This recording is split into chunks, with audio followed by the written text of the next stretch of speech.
what would be the key indicators for me to say, actually, this is something I need to look at?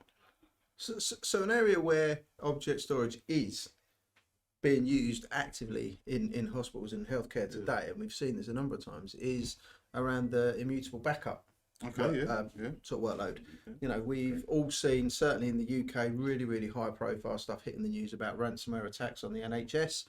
It's happening all around the world. I think there's absolutely huge. Yeah, exactly. There's lots of research out there that suggests that oftentimes healthcare organisations are one of the primary targets for ransomware attacks, which, as savage as that sounds, that is the reality. So Object is a perfect destination for backup data and immutable backups to protect against ransomware attacks. So that's a it's a quite a small pigeonhole tactical use case for Object, but it is something that is possible and relevant today. I know, Scott, you've been involved in some conversations recently around where Object is starting to be thought about for much bigger, more strategic initiatives. Yeah, I think you're right. I think traditionally object storage, a lot of people, when they say object storage, they think backups. You know, they think big archive platforms, you know, cheap to scale, and that tends to be where most of that use cases come from. We used to have a saying when I was doing, you know, crawling under the desk and being a technical IT guy, a typical IT guy under the desk, you know, cables, switches, routers, and all that stuff. Definitely a typical IT guy. More backups, right? Yeah. I haven't changed much, right? Let's be honest.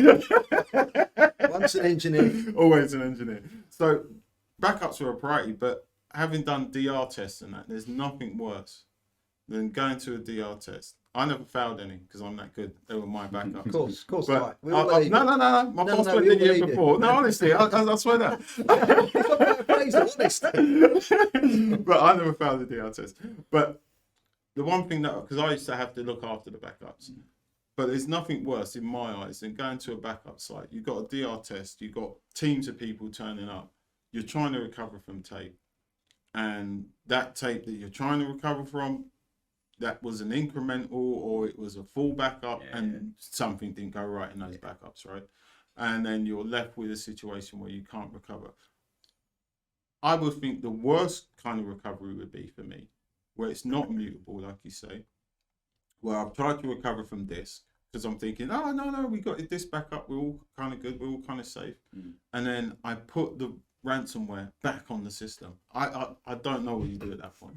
Well, that is absolutely, and that is the sad fact or the sad reality of ransomware attacks is most of the time, by the time you know there's a problem, that you know all of your backups, if you're keeping 30 days, 90 days, whatever, they're all infected, and that's exactly how they get you, because you think that's all right, I'll just roll back 60 days and worst case I lose 60 days data. Well, guess what?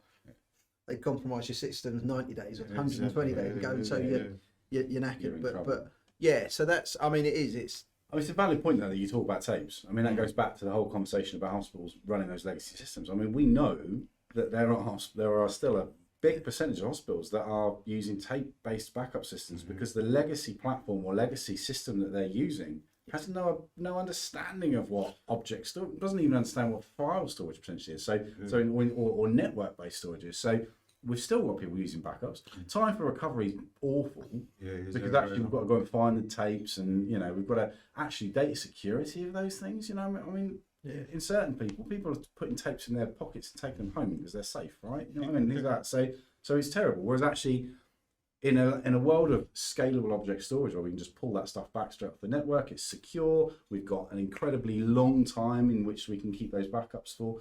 That's part of it.